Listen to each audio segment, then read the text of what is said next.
que vocês pensam da fala do Memphis em relação à possibilidade dele permanecer ou não aqui no Corinthians, no Brasil, enfim? O contrato atual é inviável, Kaká. Nenhum clube no futebol brasileiro pode pagar o que o Corinthians paga mensalmente ao Memphis. Nem Flamengo, nem Palmeiras, que são clubes mais estruturados do que o Corinthians hoje. Se houver uma revisão do contrato, estabelecidos novas regras, novos valores, contribuição técnica para a equipe, ele tem muita. Acho que no futebol brasileiro ele é considerado um bom jogador. Vamos dizer que é um jogador nível top. Se tiver ainda motivado para ajudar o Corinthians, como esteve em uma parte da passagem dele até aqui, acho que ele pode contribuir. Mas o principal é o valor que o Corinthians paga mensalmente a ele nesse atual contrato. E as bonificações todas que ele tem também são inviáveis para um clube da realidade do Corinthians que precisa pagar uma dívida gigantesca.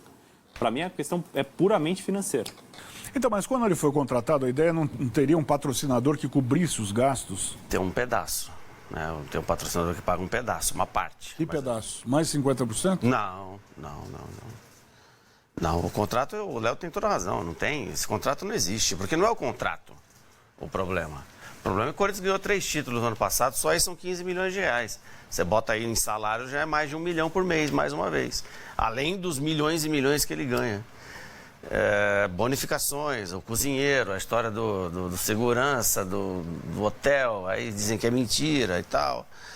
Mas não é, tem muita coisa. Um contrato é um contrato absurdo, né? E tem a parte do Memphis também, né? Que ele sempre deixou claro. Terminou a Copa do Brasil, ele criticou a diretoria. Quando ele fala aqui do projeto de olhar para o Corinthians daqui a 10, 15 anos, é o que eu falo sempre aqui. Os times brasileiros não têm projeto esportivo. Você não sabe o que o clube quer. O clube vive só o hoje. Quando não vive o ontem, né? Nem o hoje consegue viver. Então o Corinthians não tem um projeto. Não tem, não há. O Osmar Stabile está pagando dívida, entrou na justiça, parcelou dívida não sei do que, ganhou uma causa contra a prefeitura. Isso não é nada projeto, isso é trabalho que ele está fazendo ali do dia a dia. O projeto já diz o nome, né? Até uma redundância quando você fala projeto para o futuro. Só se faz projeto para o futuro mesmo, né? Então, assim, qual é o projeto esportivo? O que o Corinthians vai ser? O que o Corinthians vai mostrar para o mercado? O que o Corinthians... Eu estou usando a mesma coisa que eu usei aqui para falar do Santos outro dia. O que você, como clube, quer apresentar a todos? Todos que eu digo torcedor, sociedade, imprensa, marketing, empresas interessadas em investir. O que você quer propor? O que o Corinthians quer propor? Você não sabe, você olha, você não sabe. Entra esse presidente, entra o próximo, aí o próximo dá uma de translocado, contrata todo mundo, aí vem o outro, fala, não, agora vamos secar. Mas nem Palmeiras tem projeto, porque o dia que a Leila for embora, o projeto Leila também vai por água abaixo. O projeto do Palmeiras começa em 2014, nós estamos em 2026. Então tem 12 anos de projeto já.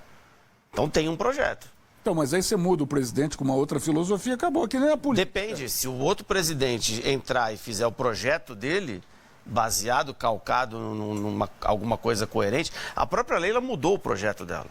Projeto até 2 anos. Projeto até a saída do Alexandre Matos era contratar um monte de jogador. O Alexandre Matos sai, o projeto vira contratar alguns jogadores e subir a base. O Palmeiras sobe, Gabriel Menino, Patrick de Paula, subiu todos esses aí, Danilo, Veron, e foi.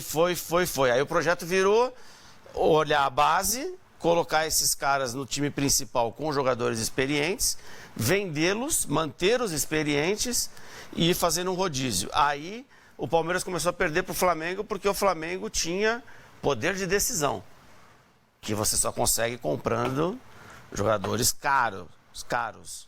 Aí o Palmeiras, ano passado, foi para o mercado e mudou o seu projeto. Vitor Roque, Andréas Pereira, 25 milhões agora no John Arias. Você vê um caminho, Kaká, se eu pegar esses 10 anos de Palmeiras e os 10, 15 de Flamengo, você vê um caminho traçado. Todos eles tiveram um caminho. E tem que ter mudança. Você não pode também fazer um projeto e seguir até o fim. Começa a dar errado, você fica no projeto? Não. Mas o Corinthians, o São Paulo, eles não têm nenhum projeto, nenhum, nada. Você não sabe o que eles querem, onde eles vão investir, se vai procurar um patrocinador para investir na base, se vai virar SAF, se não vai virar SAF. Eles não sabem nada, eles só vendem o dia. E o Memphis não quer isso também. Você acha que ele não tem inveja ali? Então, inveja boa, mas né? ele é europeu. Falar, Ele tem que entender que no Brasil as coisas são a curtíssimo prazo. Você pensar médio não, prazo... ele não tem que entender. mas- Nós é que temos que entender que estamos A gente errados. precisa mudar. A gente precisa mudar a forma como a gente pensa futebol. Eu tenho razão. Claro que não dá para estabelecer uma coisa hoje, daqui 15 anos, você seguir de forma imutável se as coisas mudarem o rumo. Você precisa se adaptar. Mas o que ele traça como o roteiro do Palmeiras, e só é possível chegar onde o Palmeiras está hoje, pagando o que o Palmeiras paga pelo John Arias, porque o Palmeiras mudou a sua rota. Vamos investir na base, fazer dinheiro com esses atletas para cumprir um rombo, porque quando Alexandre Matos sai lá em 2019, o Palmeiras tinha gastado muito mais do que poderia. Vamos cobrir esse rombo e aí vamos faturar muito mais. Faturando mais, a gente consegue contratar jogadores mais caros, jogadores de um nível top. E aí, onde o Palmeiras estará daqui 5 anos, não sabemos. Mas ele tem uma base muito forte que estrutura todo esse projeto, para que seja possível que o Palmeiras consiga competir com o Flamengo, que é um time com um orçamento muito maior. O que deveria ser a realidade do Corinthians também. Sim. Esse posto de principal rival do Flamengo deveria ser do Corinthians. Não é porque o Corinthians não consegue se organizar. O Palmeiras com uma marca que vale menos, com um faturamento que é menor, ou deveria ser menor pelo tamanho do Corinthians, e principalmente da sua torcida, o Corinthians não consegue bater de frente com o seu principal rival, mesmo tendo a segunda maior torcida do Brasil. A espanholização no futebol brasileiro, quem usou primeiro esse termo, era Corinthians e Flamengo lá no começo. Quando o Corinthians cria o estádio, é campeão brasileiro e tal. Agora vão os dois, e o Corinthians e o Flamengo... Ô, Berna, o que lhe pareceu a fala do Memphis? Bom, eu concordo muito com o que o Léo Fontes falou no que diz respeito à relação Memphis-Corinthians. Né? É preciso contextualizar a situação de momento. Né? O Memphis está pensando em Copa do Mundo. Nesse momento ele está pensando em Copa do Mundo. Né? A questão é, o Memphis, ele entende, e ele fala sobre isso, que o clube precisa se estruturar nos próximos 10, 15 anos. De forma contraditória até, ele é um dos caras que contribuem para que o Corinthians não se organize nos próximos 10, 15 anos. Porque ele ganha muito dinheiro, muito mais aquilo que o Corinthians pode pagar. Então, assim, se ele... É óbvio que esse contrato será revisado, porque é um novo contrato. Então, o Marcelo Paes, ou o Osmar Stable, enfim, com quem ele converse lá... Esses caras podem chegar para ele e falar, Memphis, é o seguinte, a gente quer que você fique, mas hoje esse contrato é inviável. Né? Você gosta do Brasil, gosta do Corinthians, ele tem identificação com a torcida do Corinthians. Só que a nossa realidade nos impõe um teto que a gente pode pagar. E o novo contrato será feito e elaborado contemplando essas novas diretrizes. Você topa? É simples assim.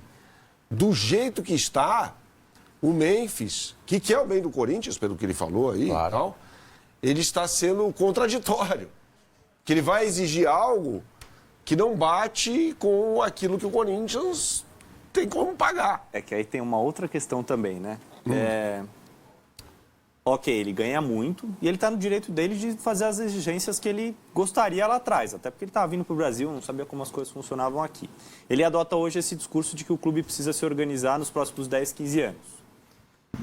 Se eu me sento na mesa com o Marcelo Paes para conversar e ele me faz uma proposta em que eu vou ganhar menos do que eu recebo hoje, acho que ele está aberto à renovação. Ele pode até aceitar uma proposta por um valor menor do que o que ele ganha hoje. Só que eu fosse o Memphis, chegaria para o Marcelo Paes e falaria, beleza, você não vai me pagar 2, 3 milhões que você me paga mensalmente. Para onde vai esse dinheiro? Qual é o projeto? Para onde vai o dinheiro que você vai deixar de me pagar? Porque se você deixar de me pagar e o dinheiro continuar a correr solto para o lugar que não deve ir, não adianta nada. Exato. Não adianta nada. Aí o prejudicado será o Memphis, que terá um contrato em que ele vai ganhar menos e o clube não vai se estruturar nos próximos 10, 15 anos. Marcelo Paes ou qualquer dirigente do Corinthians Conseguirá dar essa garantia a Memphis? Essa é a grande questão. Agora, eu me lembro muito bem que o Augusto Melo, ex-presidente do Corinthians, ele criou um mote, na época, para fazer mídia e funcionar como uma cortina de fumaça, já que ele correu o risco de ser impeachmentado, né? Afastado do cargo, né? A princípio ele conseguiu adiar isso daí por 4, 5, 6 meses, porque depois ele não conseguiu escapar e foi afastado definitivamente. Mas ficou o Memphis. Ficou com uma dívida gigantesca, até brinquei dizendo que ele é um príncipe nababo. Você vai ver quem que foi esse príncipe nababo. Foi um sujeito, um europeu que foi para a Índia, começou a ganhar dinheiro, enriqueceu num lugar muito pobre, né? E o Memphis vive da mesma forma, quer dizer, deram um apartamento de luxo mais caro de São Paulo para ele ficar num hotel 16 estrelas aqui na capital paulista, com direito a mordomias. Ele assinou o contrato perfeito, para ele está tudo bem. O problema é essa dívida interminável que fica para o Corinthians, impagável. Quer dizer, o Corinthians já tem 3 bi de dívida, ainda mais essa conta mensal que todo mês tem que pagar ao Memphis Depay. Agora, claro, assim, esse contrato precisa ser revisado. Evidente, né? Isso aí me parece claro, né? Do jeito que está, o Corinthians só vai aumentar o buraco em que se enfiou. Agora é curioso, se é que é possível tirar isso do contexto, eu acho que não dá, mas enfim. Falando esportivamente, que Neymar chega ao Santos e Memphis chega ao Corinthians. Memphis um pouquinho antes. Quem entregou mais? O Memphis. O Memphis. Ah, com certeza. O Memphis entregou mais do que o Neymar. Entregou. Né? Com esse custo Mas absurdo. mesmo assim não é compatível com o gasto que o Corinthians tem. Não, eu estou tentando, como eu disse, tirar, se é que é possível, eu acho que não é, mas imaginemos que a situação estivesse controlada em relação Então, mas não é pornográfico, o Corinthians tem que entregar o prêmio de um título. Esse aqui até veio com a tese de que era melhor ele perder o prêmio, o título... Não, o contrato é horrível. Eu nunca vi esse tipo de... O contrato é horrível, assim como o contrato do Neymar com o Santos é ruim pro Santos. Então, mas eu juro, eu nunca vi uma amarração de contrato tão louca como essa que fizeram com o muito Memphis. louca, é muito louca. E o Augusto Melo falou sobre isso depois, né? Depois que ele saiu do Corinthians. Como é que se sentem os pares dele, os companheiros dele do time? Falei assim, pô, esse cara aí, se ganhar 6 milhões, 4 vão pro bolso dele, eu fico com quanto nessa história? Isso aí acontece em qualquer segmento profissional, né? Acho que não dá para dissociar o futebol do que é a sociedade. E não tem informação interna, mas evidentemente um ou outro ali deve ficar incomodado com essa situação. Até porque tinham detalhes, a história da camisa 10, que estava lá no contrato que ele tinha que ser o 10 e que Isso o Garro se manifestou publicamente. que ele pegou do Garro. O Garro era o 10 do Corinthians. Simplesmente o Garro passou a ser o 8, porque no contrato do Memphis estava que ele tinha que ser o 10. É um negócio que precisa ser o 10. Sinceramente, vai O mudar. Messi foi para o Paris Saint-Germain, foi 30. O negócio é ele fazer gol e contribuir para o time dele. O jogador que é passivão, ele vai dizer, passional, né? Passional, ele vai dizer o seguinte, mas ele entregou títulos. A gente tem números numa tela aqui, do que o Memphis fez até agora vestindo a camisa do Corinthians, né? E aí o torcedor vai falar, não, mas tem que manter o cara. Olha lá, ele entregou o Campeonato Paulista, uma Copa do Brasil, uma Supercopa do Brasil. Em 70 jogos, são 55 jogos como titular, 19 gols, 15 assistências e aproveitamento de 61%. Tá, apoio do Gustavo Henrique agora aí ao lado. O zagueiro. Você acha que é parecido? Claro que é parecido. Ele ganhou os 3 títulos, foi fundamental, arrumou a defesa do Corinthians e ainda fez gols e jogadas no ataque, tanto quanto o Memphis, na bola parada. Ninguém ganha sozinho, ele não ganhou isso aí sozinho. O Corinthians não foi campeão porque o Memphis estava aí. Mas o torcedor talvez pense que sim. Mas torcedor torce e dirigente deveria dirigir. É simples assim. E a gente tem que mostrar que É simples assim. é ilusão isso aí. O torcedor vai à arquibancada, tem seu peso, mas decisões difíceis têm que ser tomadas por pessoas capacitadas para isso. O contrato Não dele- é o que acontece muito no futebol brasileiro, tá? Deixando isso bem claro.